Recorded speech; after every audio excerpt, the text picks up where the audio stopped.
Welcome to the Will Be Expletives. I'm Ron. And I'm Jeff. And we are probably the only podcast you'll be listening to not breaking down the fucking international Star Wars trailer this week.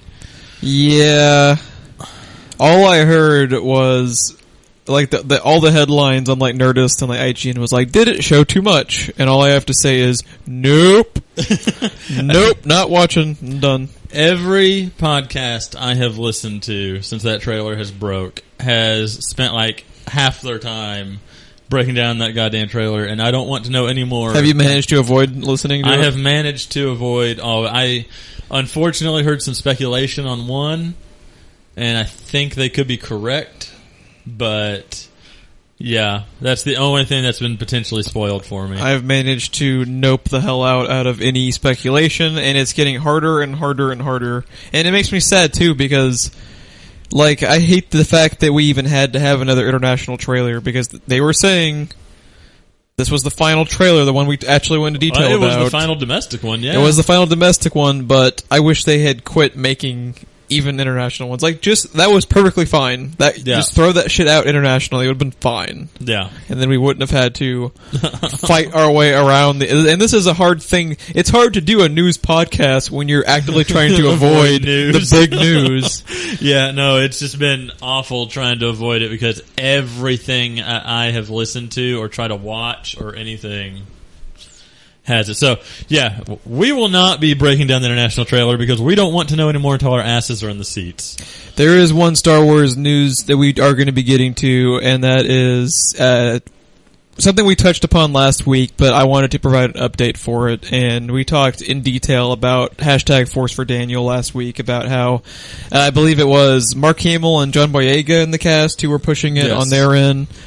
Well, for those unfamiliar, this was basically the internet and cast members really pushing for a terminally ill Star Wars fan to be able to see the movie.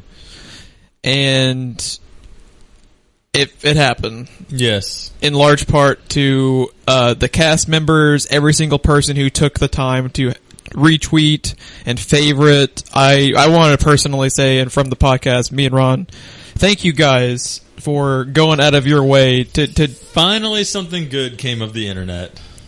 Thank you guys for... And Twitter specifically. Yeah, thank you guys for making this as big of a deal as it became, because it happened because J.J. Abrams is a genuinely good dude, and he made damn sure it happened. He got him a personalized screening of it, basically. And this, I think he ended up getting the screening official maybe like the day after we recorded last week. It was like Thursday or Friday or something. After he signed his non-disclosure agreement, him and his mom. And what also happened in the last week related to the story was not only did he get to have the screening of Episode 7, but he also was visited by, I wanted to get this correct, after having seen the movie, Daniel was visited by the 501st Legion, which is the worldwide collection of Stormtrooper cosplayers and community volunteers, and also the Rebel Legion, which is a similar group of enthusiasts for the hero characters of the Star Wars franchise. During their visit for Daniel, they brought him several bags of goodies, as well as making him an honorary membership of their Legion. This is another thing, we have so many negative news articles pop up that we need more of this. We need more of good people going out of their way to help and be kind to strangers. They also presented him this very own full metal version of Han Solo's DL-44 blaster, crafted by a member of the Legion. That is fantastic. And there's a picture of it on Nerdist. I encourage people to look up the article, because they have a picture of Daniel with the cosplayers, and they actually have the blaster on displays. Very, very, very cool. Very, very touching. Yeah, and unfortunately, it was days after getting to watch the movie and, meeting all of these fellow Star Wars fans, Daniel did pass. And it's a sad, bittersweet story, but we are thankful, just as, like, it's nice to see not only just good news, but how important something as silly as the Space Wizard stories, like, it I mean, you can break it down and say, Star Wars is silly. We can all bash on the prequels, but in this moment, it brought together people, and that doesn't happen nearly enough. Yeah. We spend way too much time bitching about Starbucks when we could be, going out and helping people like Daniel. So, rest in peace. And this is such a bittersweet story. But he's now become more powerful than anyone could have ever become. So you could possibly imagine. Yes. So yeah, thank you to everyone associated with the 501st Legion and the Rebel Legion and J.J. Abrams and specifically the other cast members who were helping along. #Force for Daniel and anyone who ever took the time to help in any way, shape, or form. It's just a shame no one's ever going to hear us thanking them. Yeah. Well, hey, it's a good sentiment. It is.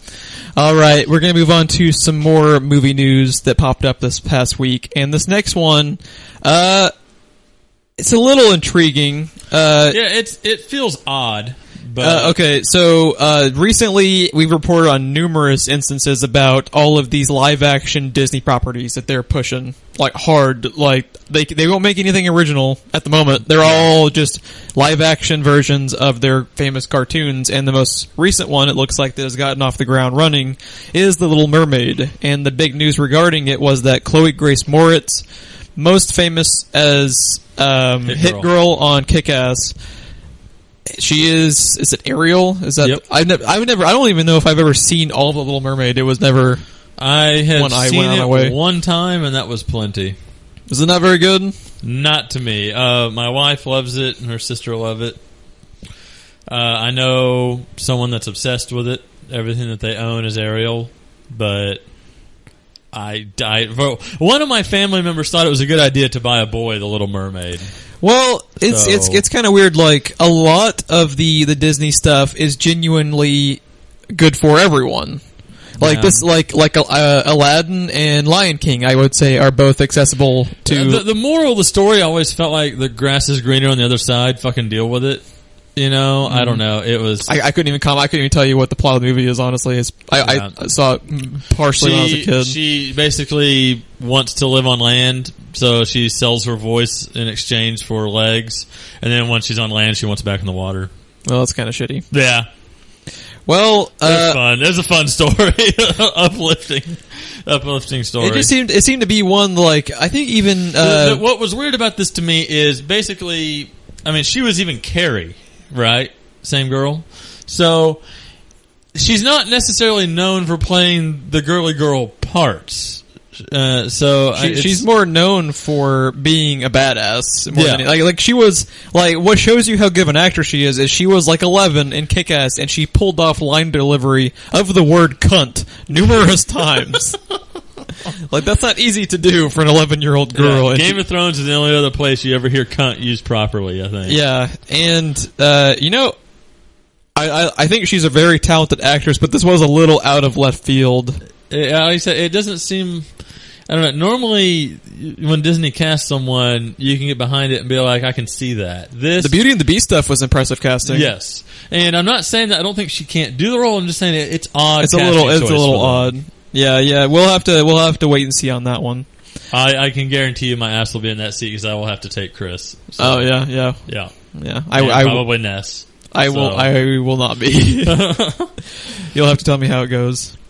Well, next up this is a movie we actually did have our asses in the seat for officially, and that was Jurassic World, which we both, well, you made damn sure you made on record of thinking it was going to suck balls, and that was all you ever said, and you ended up kind of liking it. I really liked it. I liked it against my will. You gotta quit doing that. Hey, expect the worst and you'll never be disappointed. Well, or you can just be cautiously optimistic and then you're never wrong. Nope. Been burned way too many times. Haterade, #Haterade. So, Jurassic World, it ended up actually being kind of a controversial movie. I don't know if you know that, but a lot of people like to dissect it for some reason and nitpick it and basically say like, well, this and this is stupid. And I'm like, a lot of it revolves around Bryce Dallas Howard too, it seems like. It's like, dude, nothing that she did, but just her character, the way it was written, and like they don't like the imagery of like her like running from the T-Rex in high heels and stuff. Yeah, and that was a specific complaint people had. It's like, dude, they're saying it was sexist.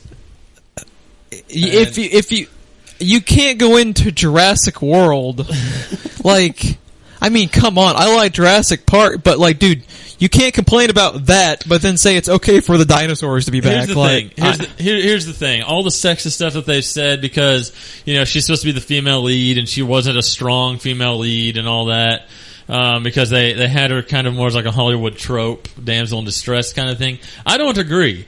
I think... Are we going to go into any spoilers that we should call out? No.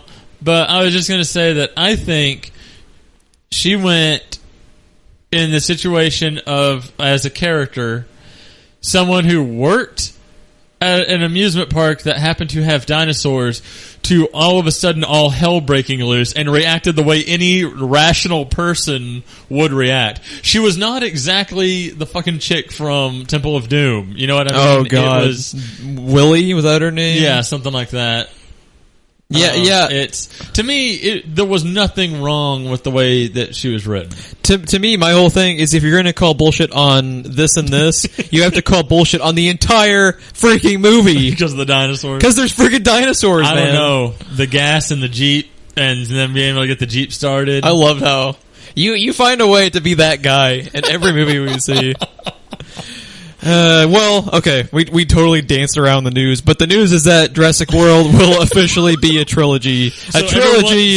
Everyone can hate all three movies altogether. They can hate the first one for being sexist. They can hate the second one for being shit. I don't know whatever the buzzword bitching. Whitewashed.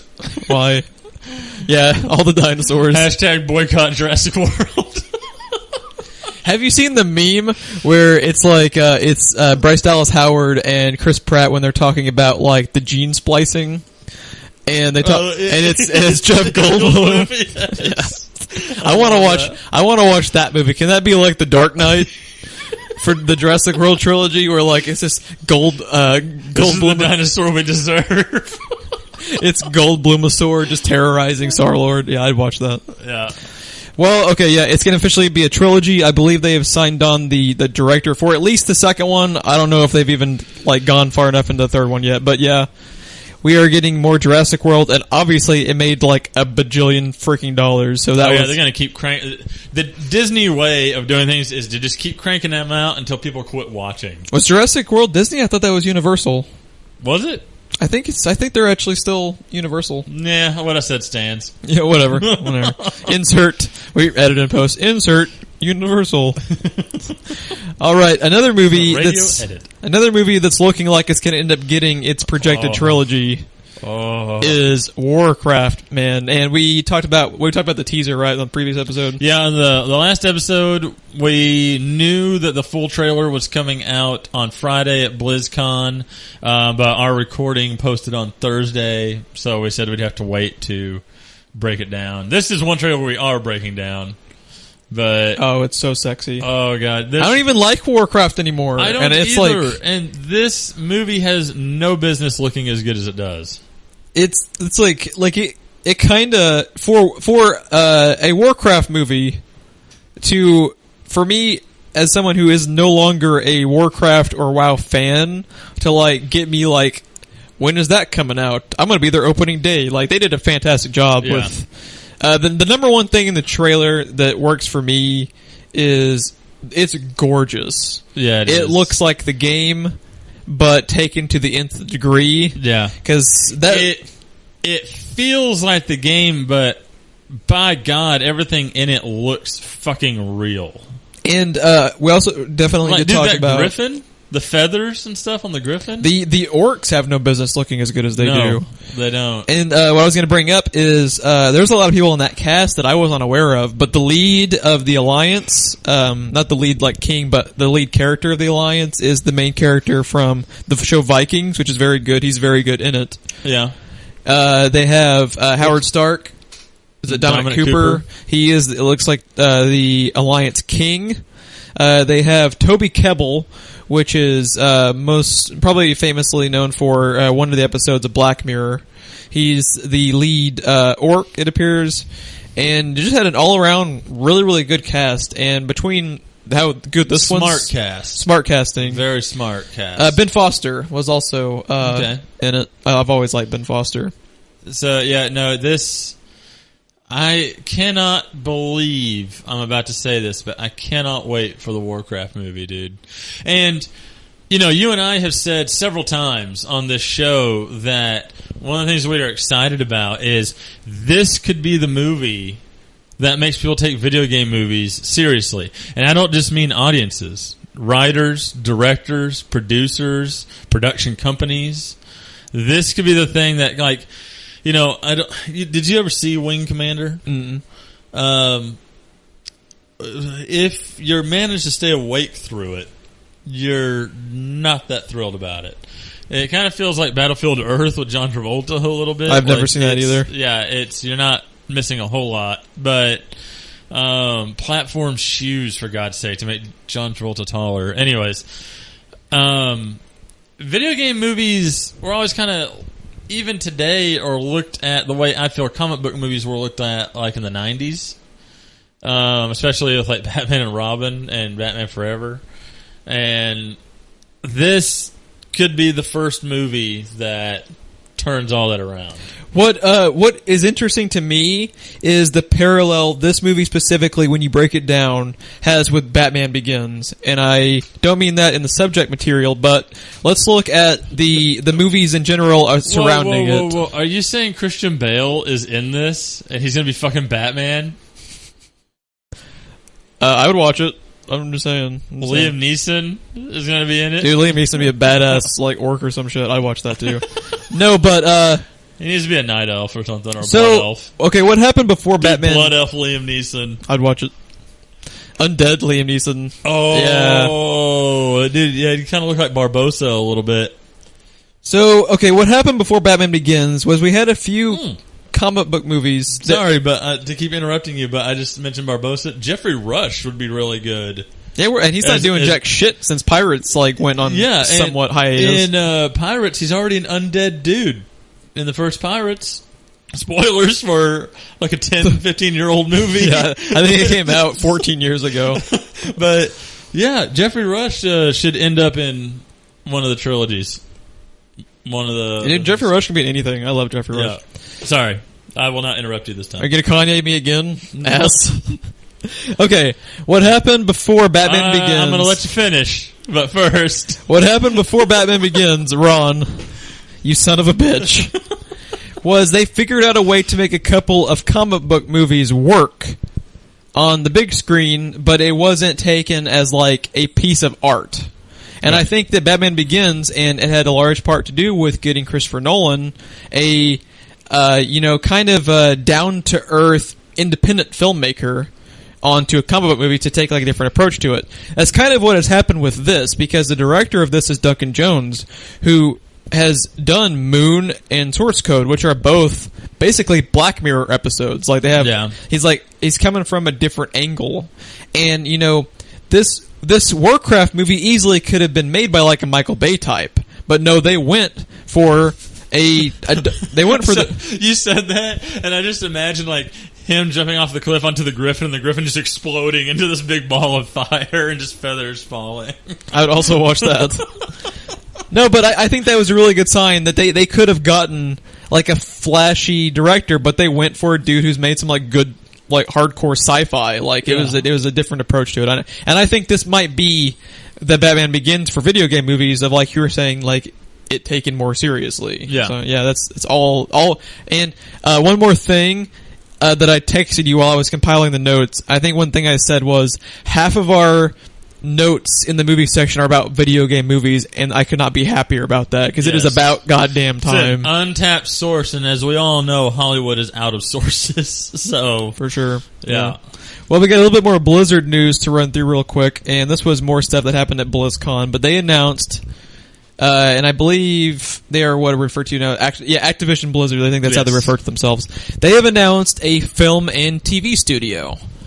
And the first things they announced were, first of all, a Call of Duty cinematic universe, because we've all, Since day one I've been asking for that. Because can you even tell me the name of a character from any of the Call of Duty games? Zombie. Zombie. Nazi. Zombie. First name Nazi, last name zombie. So, yeah. I don't understand. First off, about this article, Nerd Tits. No, I did not find yesterday's Overwatch news exciting. Overwatch can fuck itself. Should we?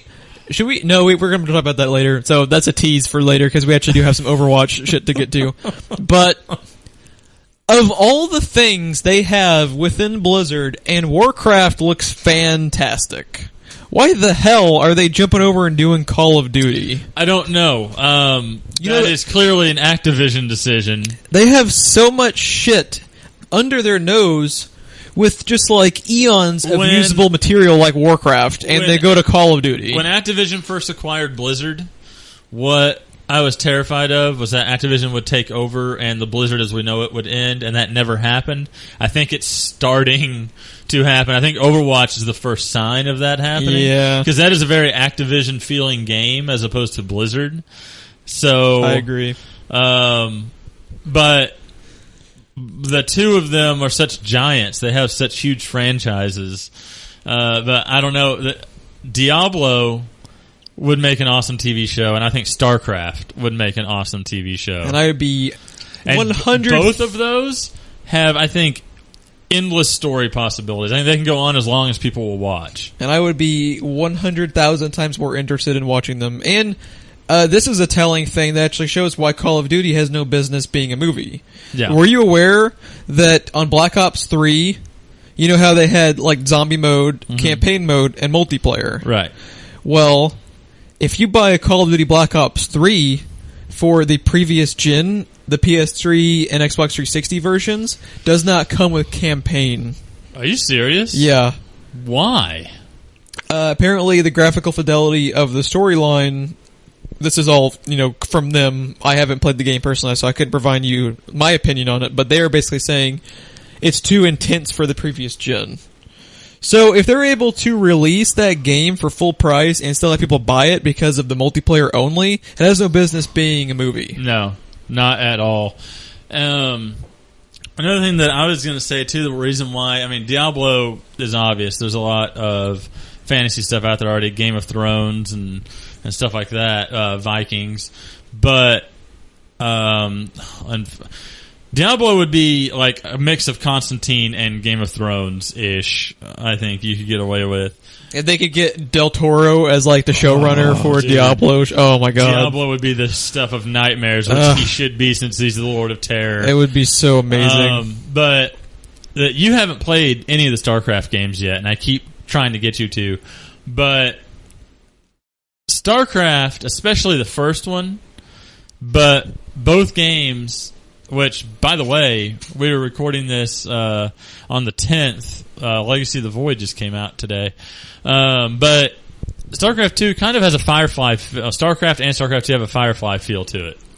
I've never played the way one the of... story goes. I've never played them, but I am, kind of... Okay, the way I said that was wrong. Not the way the story goes, but the tone of the game and all the cinematics and everything has the same tone as, Firefly. It'd be fantastic as a show. All my familiarity with it is on kind of like an outside basis, more so like watching Let's Plays or... That would be a boring Let's Play to watch. To that variety. Well, it was like you're saying, they have genuinely cool cutscenes that were... Yeah. And I like some of their characters, great design. And with the shit you can do on TV shows now, computer graphics-wise and everything, the Protoss, the Zerg, any space battles, anything, it would be... fantastic. But yeah, but the bottom line is this is purely a cash grab. They have no story. Like you watch that Warcraft trailer and there legitimately looks like they're trying to tell a story. Yeah. If they do a Call of Duty movie, it is a pure title cash grab based off a property. It's just a Let's Play of multiplayer. It's the whole movie. It would probably be better than what they're going to do. Yeah.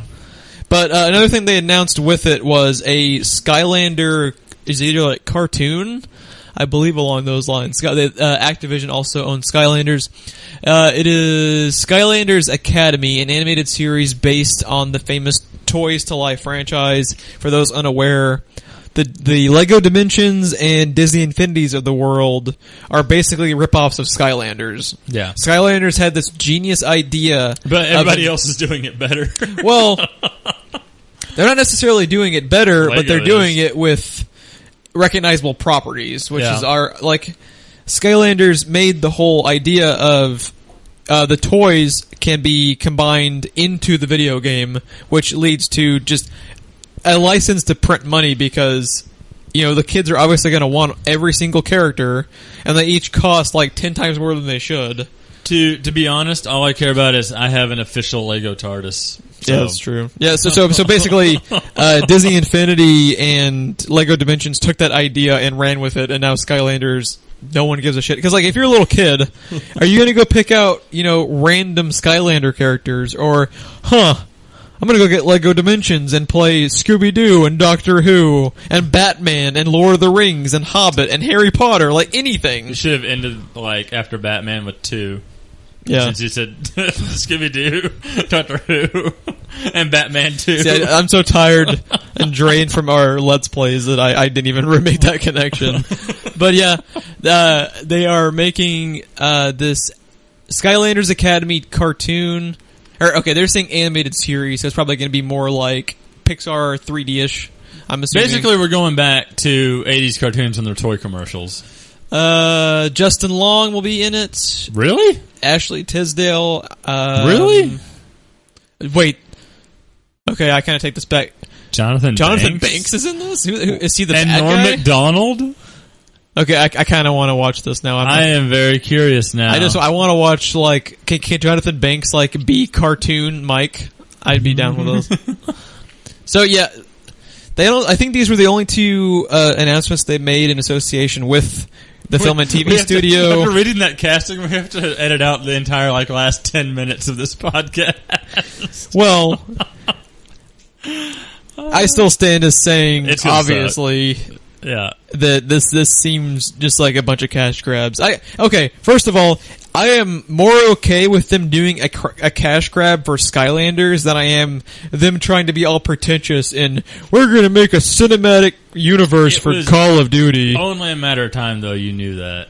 I'm so sick of the word cinematic universe. I love Marvel to death, but it is annoying how everyone else is trying to copy them. I can't wait until they all fail, and I never have to hear cinematic universe again unless it has to do with Marvel. But yeah, or if it has something to do with Witcher. That's a good segue into our next video game movie news, and that is that, thank God, The Witcher is finally being made into a movie. Something. I mean, I get that it was a book and then into a game, and that is something, and that's huge.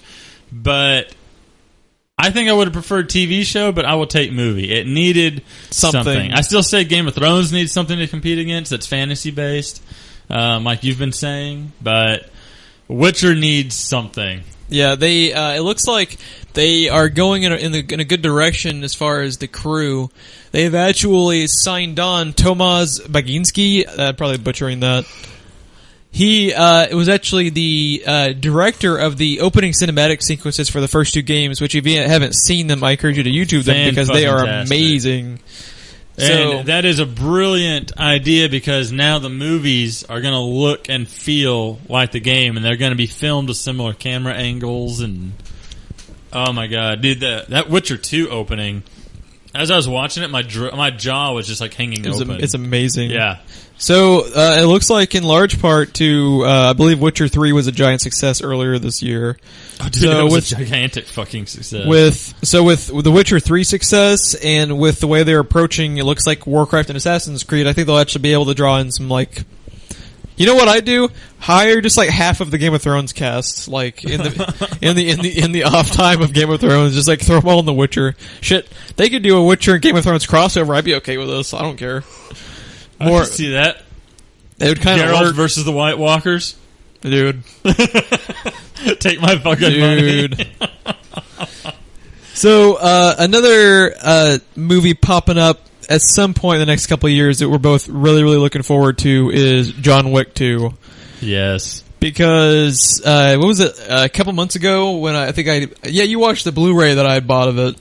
Yes. You bought it, I watched it. It's fan-freaking-tastic. If you haven't watched John Wick, stop our mediocre podcast and go watch such an awesome movie that was. Ugh, I want to watch it just talking about it. It's so good. It's probably the quintessential action film of the last few years, easily. Yeah. Like it's so the news regarding its sequel, John Wick 2, which really excites me, and I'm assuming he's going to be the villain. But Peter Stormare, fuck yes, he's an amazing villain. What would you say was the devil in Constantine? With Keanu Reeves, actually, I just put that together. Would you think that'd probably be his most recognizable role? Like, he's one of those dudes where Armageddon. He's pretty recognizable in that. The crazy Russian on the ISS. He's been in a million things, but he's just rarely ever like one of the leads. One of my personal favorites, and it's one of the few redeeming things about this show recently, was on Arrow. He was Count Vertigo 2.0. Oh, yeah. Count Vertigo 2.0. Before Arrow became dog shit. Yeah. And he was a fantastic villain in that. He's Prison Break. He was a lead for a while. He had a pretty cool character in Prison Break. I still haven't seen that all the way through. Watch the first season, and then for the love of God, I've seen bits and parts of season 1. The first season's pretty darn good, and then it just goes ugh. One of the worst series finales I've seen. Like, really, not as bad as Dexter. Dexter has the worst series finale I've ever seen, which breaks my heart because it was a really good show for most of its seasons. But yeah, never go past season 1 of Prison Break. So he's probably going to be playing, if not the lead villain, I would imagine the second in command to the villains or something. He's got to be up there, dude. I imagine he's got to be the main villain. But I can't imagine you go out and get him and not have him as the main villain. And he's really excellent at playing a really fucking crazy sadistic villain. But Peter Stormare is so awesome. He's also kind of like, he's the devil in Constantine, and he's likable to an extent because he's just so. Which as the devil should be. That's kind of his thing, temptation and all that. He's also presented in that film as being, like you were saying, just like sadistic as hell. But he's like, it's almost like the Joker, where he kind of like walks the fine line of. You like him, but you know you shouldn't, you know? Yeah. So I cannot wait for John Wick 2. For the love of God, go buy it. If you haven't seen the first one, it's fantastic. Buy an Oculus just to play that game, too, when that comes out. Yeah. That's going to be fan-fucking-tastic also. Next up in the news, we have our first images of Doctor Strange. Couldn't be happier. Cumberbatch rocking the full Doctor Strange beard. Looks awesome. Looks like literally the comic thrown up on the screen. Yeah, or any cartoon I've ever seen of his origin. The probably the coolest part of the images was they had Baron Mordo. Baron Mordo, played by Chiwetel Ejiofor. And you see the first costume design that they've used, and his costume looked badass, and it totally worked. It shouldn't.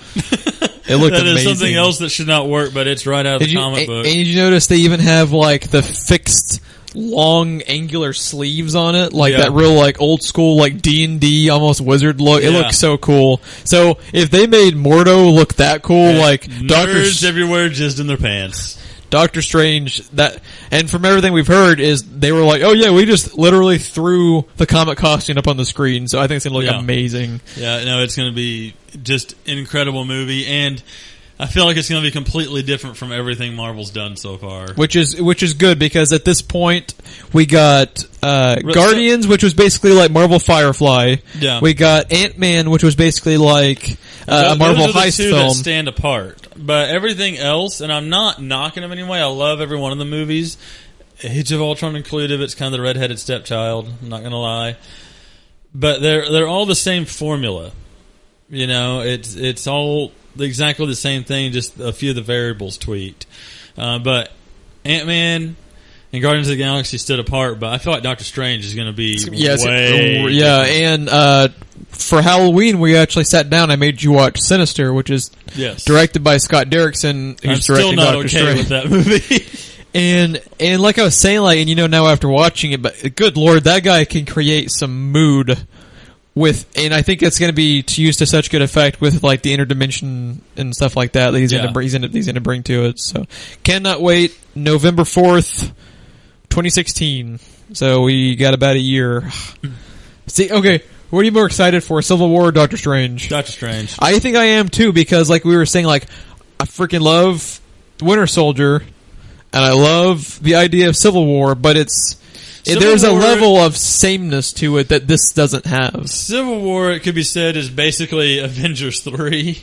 And after... Honestly, it could be Avengers 2. After Avengers 2, I'm looking more forward to anything else, I think. It didn't go well last time. It's a shame that movie had to follow up the first one, because it's honestly not that bad. Thank God that phase ended with Ant-Man. Yeah, I had a feeling. I just had a feeling. We might have even talked about it at some point on one of the episodes. Like, we were going to look back and like Ant-Man more than Avengers 2. In a world where you like Ant-Man better than Avengers. And it's saying as much good about that as it is negatively about the other one. You know, like what I mean? Like, it was just such a good movie. And last up in the movie news... Yes. You know, we were talking about how Lego has everything under their belt. Well, yes. Doctor Who has been maybe the most successful in their little spin-off type things they've made for Lego Dimensions, and that has apparently raised some eyebrows because all the news... See, fuck dude, that was totally unintentional, but it was perfect.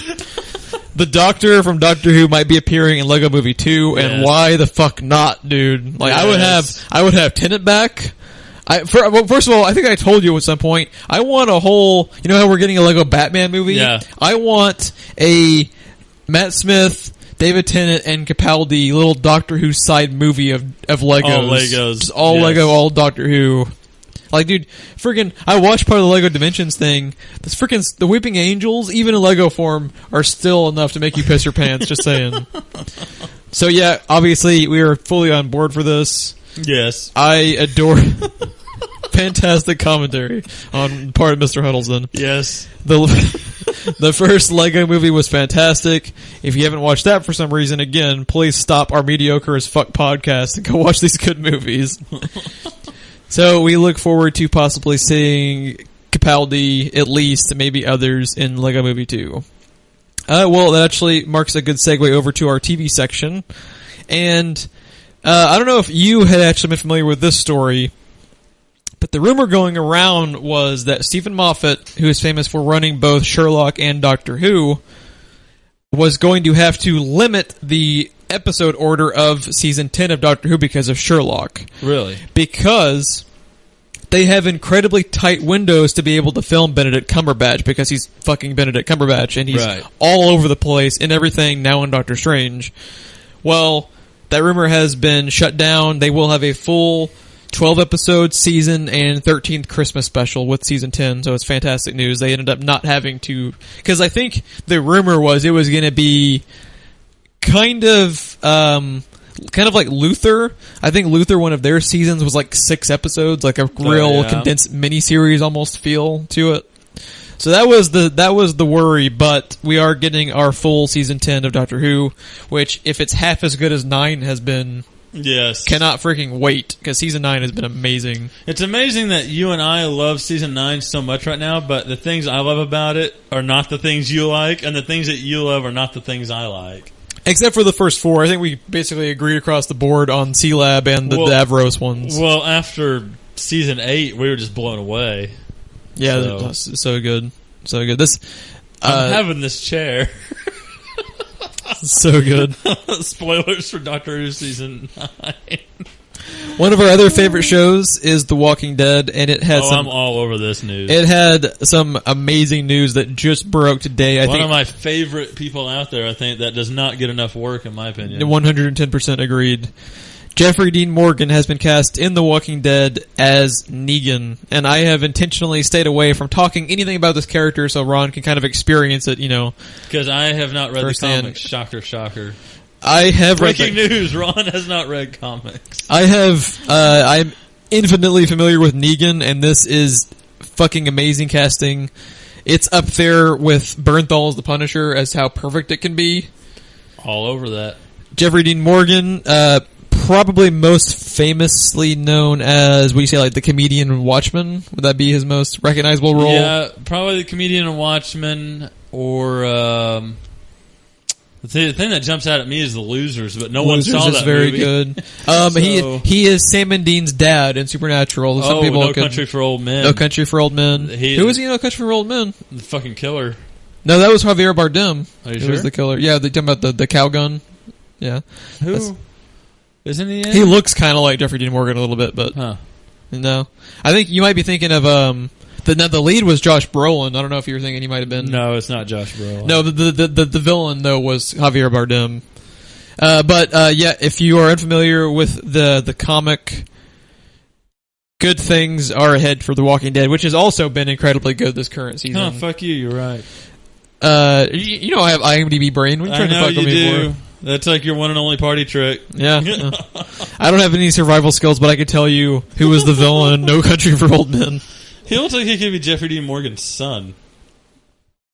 Yeah, Jeffrey Dean Morgan, also one of my favorite actors who doesn't nearly get enough work. So this is going to be really... I'm hoping that I already know he's going to be fucking badass in The Walking Dead. I mean, well, I've obviously thought that because when we talked about a Last of Us movie, he was the first person that popped in my head for Joel. He'd be amazing for that too. So now I'm going to get a test drive of what that would look like. And right now we're in the golden age of TV. Movies have slumped, and we're in the golden age of TV, and Jeffrey Dean Morgan does not get enough work. I want him in more stuff. This could be his breakout into TV. The Walking Dead is probably the biggest franchise out there on TV right now. Yeah, it is as far as ratings, I think it is the biggest of all the... Everybody watches that fucking show, dude, and he's going to be on it. He's going to knock it out of the park, and we're going to see more shit. But yeah, because it's the best possible exposure he could have for his career. Yeah, it's going to be amazing. I mean, obviously everybody feels good about him because he just walked onto the set of Walking Dead. He's also one of those how you and me like him and he's under the radar. I think he's one of those dudes in Hollywood where everyone kind of feels the same way. Like everyone loves him. Yeah. He's amazing in literally every role you've ever seen him in. And yeah, I think this could easily be the launching drive to get him. They've been talking about, like you were bringing up The Last of Us. Like they've been talking about having Arya, Macy Williams, possibly be Ellie. The best thing that could happen, in my opinion, especially in the age of comic books and stuff now, but it won't happen, and I'll tell you why. But fucking losers on, like, say, Cinemax to compete with Strike Back on Starz. So good. It won't happen because Chris Evans. And Idris Elba. I don't know. Idris Elba would probably do it. I don't know if they'd be able to get him back at this point, though. Like, Idris Elba has jumped, like, where he's, basically... kind of a household name almost. Like everyone's wanting him for Bond. If he was made Bond, they're sure as shit not getting him at that point because he's like once you're Bond, like that's. I don't know why he isn't Bond. I don't know why he isn't John Stewart Green Lantern either. As soon as he announced he wanted to be Bond, I would have shut down the Daniel Craig production just to start production on the Idris Elba one. And I like Daniel. Halfway through Spectre, it just cuts and it's a black James Bond from Daniel Craig. And it would be the greatest James Bond film of all time. They already have Guinness Book of World Record for largest explosion in movie production history, so... See, you sent me that link about that, but you were saying, like, watch for spoilers, so I never pulled it up. No, I told you not to read past the first paragraph, because the second paragraph tells you where it is in the movie and why it's happening. But the first paragraph just gave you the information, and it told you how many explosives they used, and... okay, and a lot of people dislike Daniel Craig as James Bond. I actually kind of like him as Bond in those movies. I have no problem with him as James Bond. But he's not Idris Elba. Evidently he does. Yeah, apparently. Well, we've got a little bit more news coming out of AMC. This time, Better Call Saul. They released a promo teaser for their second season coming up. I don't know if they've hammered out an exact date, but the belief is kind of late spring, early summer 2016, I believe. They will be having a 13-episode second season. Did we ever figure out how many episodes season 1 was? Was it like 10, something like that? Maybe a little shorter? It was like 8 or 10. 8 or 10, somewhere in there. We figured it out, but I've wasn't 13 though. No. I'm sure it wasn't 13. So they got a larger. No, it was short order basically. So it was similar to Breaking Bad actually. I think. Yeah. What was the first Breaking Bad season? Did they get 8? 6 or 8, something like that? I thought it was 8. Maybe something. I thought it was 8. Then they went 13. So they expanded their order. everyone obviously loves Better Call Saul. If you're not watching Better Call Saul, it's one of the best TV shows on television at the moment. I don't know how much it would do for you, though, if you hadn't watched Breaking Bad, to be honest. I still think... Because the reason I love Saul so much is Breaking Bad. I think you're missing a good chunk of what makes it great, but I think you can still find it good. Yeah. Especially, I agree with that. Especially compared to, like... I just don't know how much you'd fall in love with it like we are. Yeah, you wouldn't love it to that extent, but it's totally watchable. You know, like it has more comedic elements that I think make it more widely accessible. The toilet. The toilet, yeah. I can think. Fantastic. Watch Better Call Saul, for the love of God. And we will say we are not watching the teaser trailer because unlike Warcraft, like I don't need to watch like. I'd kind of like to watch Mike like jump onto a griffin as he's like flying through the air, attacking orcs and shit. But it's Better Call Saul. What could they possibly show you in a trailer? Like, dude, why is I just blanked Jonathan Banks? I was gonna say I just blanked on his name, and that made me remember his name. Why is he not in Game of Thrones or something? Why is he not just in everything? Shit. He was awesome on MythBusters, by the way. But yeah, no, I have been waiting for a full year by the time this comes out for the next season. When did it start? Like February? God, it feels like forever. I don't have IMDb brain, but that I fucking remember. I was excited for it when they announced it. Way too long. Yeah. Okay, that's a wrap for the TV news. So we're going to move over to our last section of news, and this is all gaming. And back to Overwatch. Yay! We can continue. We can continue our argument about Overwatch. What the fuck are you doing? Yeah, it's Blizzard and Activision. It's more Activision. What the fuck are you doing? Anything. So the news related to it. First of all, I got really annoyed with Overwatch even before they started like their panel for it because shit, dude, everything was Overwatch. I was following the news for BlizzCon stuff, and literally, you and I were trying to keep our Twitter and Facebook going. Literally, they opened the doors, and you text me when that started.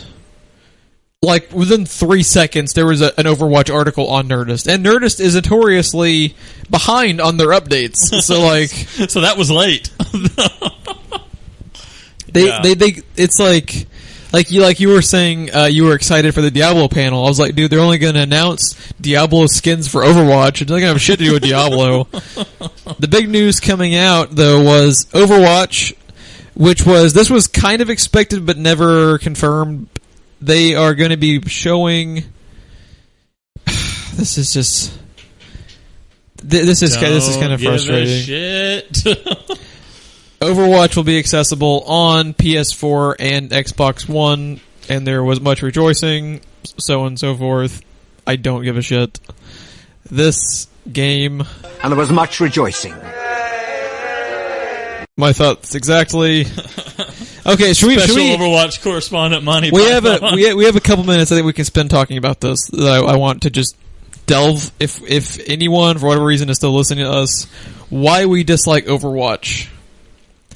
My biggest thing with it is the first time I saw the trailer, I literally thought they had partnered with Disney Pixar. Yes, because their art style, which is a big selling point for me personally, for video games, for movies. Like, what was the first thing I said about Warcraft? It's gorgeous. Yeah. It's literally motherfucking Pixar. Yep. Like, how have they not gotten sued? Like, do they have, like, a behind-the-scenes deal? The faces, the hairstyles, everything is complete rip-off of Pixar. And like you were saying, one of the cool things about Blizzard and why you could kind of see how this is all Activision side of it is all of the Blizzard stuff like StarCraft and Diablo and Warcraft each have like a unique feel to it. There is absolutely nothing unique about games. There is absolutely nothing unique about Overwatch. Overwatch also is a gorgeous game, but it's a gorgeous Pixar ripoff, which is it's not its own thing. They're usually Blizzard's touch. All three games feel separate. You know, they don't feel like they're reusing the same... they might use similar creature designs, but the feel and look of everything is unique to the game and to the franchise. And everything in it is just, like, down to every detail It's just insane. Like all the ships in StarCraft, the creature design and the monsters in Diablo, a lot of the cutscenes and animations and stuff from World of Warcraft. Like, it's just gorgeous. And then you get to Overwatch, and it's, fucking Big Hero 6. Like, it's... What it was is, so they ripped off the art style of Pixar, like pixel for pixel, basically. Yeah. Their squad system is very MOBA-esque, so they kind of took... Like, it's not even its own thing. It's just an amalgam of... It's got Dota and League of Legends style squad basing to it, where basically like each... I think the way it was explained to me was each character kind of has their own specific skill set and abilities and pros and cons versus other characters. So there's kind of like a chess element almost to pairing your team up against the other one, if that makes any sense at all. Right. It was going to be... I think it was announced as being both first and third person, which is kind of Team Fortressy, which is another thing they've kind of ripped off in this whole thing. So yeah, nothing about it. It's like a chimera. Like, this whole game is a chimera. Like, Diablo is its own thing. WoW was its own thing. StarCraft is its own thing, but this is a ripoff of a whole bunch of other things put together, which doesn't mean it's not going to be fun. This game could easily be fun because of the people they have behind it. Right. But it turns me off in that it is a ripoff of like 4 or 5 different things that are already well established, which is, like you were saying, an Activision move, not a Blizzard move. With them having the special attacks and stuff they have, I think of Destiny a lot when I see the gameplay. Yeah, a little Destiny thrown into. Yeah. And I don't know, but I'm already sick of hearing it. That's never a good thing. Oh my god. Is the beta even out yet? No. The shit hasn't even come out yet, and like they wouldn't shut their goddamn mouths about Overwatch. It's like, dude, you have a Warcraft trailer out. Shut the fuck up about Overwatch. Yeah. I don't understand. I don't even like the name of the game, it's by the way. very generic. Yeah. Yeah. It's fucking Overwatch. A bunch of heroes watching over everyone. I have no idea how they came up with that name. And like... I just don't get it. Yeah. Another game which is kind of getting kind of mixed reception at the moment is, unfortunately, Fallout 4. But this article is awesome. Yes. So basically, I wanted to end on this one because I've been trying to kind of end on a more lighthearted note with some of the news articles. We're trying to keep the expletives in the middle of the show now. Because we definitely do our fair share of bitching, so it's nice to have some fun stories. Well, we are on the internet, so we have to bitch. Yeah, we are doing our job correctly in that regard. So basically, this story popped out of Bethesda, the company famous for the Fallout series and the Elder Scrolls games. One of their employees, Pete Hines of Bethesda, actually tweeted out a personalized doctor's note that anyone could take and use for your day that you missed playing Fallout. And it reads, "Dear teacher / boss / authority figure, please excuse insert name here from school / work / other today. She / he needs to stay home and rest their pancreas. Signed, Pete Hines." MD, PhD, MBA, BYOC. Of course. And the tweet that went along with it was, "I figure some of you might need a note from your doctor for your upcoming quote-unquote sick days this week, so here you go." This was an amazing story, and that is fucking fantastic. And they're kind of notorious for shipping out kind of broken games, Bethesda. Yeah. But at least they're not assholes like a lot of other gaming companies. Like, they actually seem like they're having fun with, like compare this whole thing with Konami. Yes. Because we can't have an episode go by without mentioning Konami in some way. Well, but Nazis. Like, just compare this level of fun that Konami is sorely lacking in all of their endeavors. Well, they're too busy trying to pretend like Kojima hasn't left. We'll put your name back on the box. Come back. And I think with that is actually going to be the end of our podcast for today. If you happen to find us on iTunes or Stitcher, go ahead and leave us a review. We would really appreciate it. If you happen to find us on YouTube, under There Will Be Expletives, that is our channel. That is where all the content goes. Please like and subscribe. We are also up on the social medias. You can follow us on Twitter at TWBE Podcasts and Facebook.com/TWBE Podcast. Also, if you're on the YouTube channel, we do weekly Let's Plays. Currently, we are running a sequential of Dark Souls. It has been a lot of fun, and also why we sound like we're about to die every episode. Because we record Dark Souls for like 3.5 hours and then have to make a podcast at like 1 in the morning. So, yeah, we appreciate you guys checking us out. I am Jeff. And I'm Ron. And we will see you guys next time.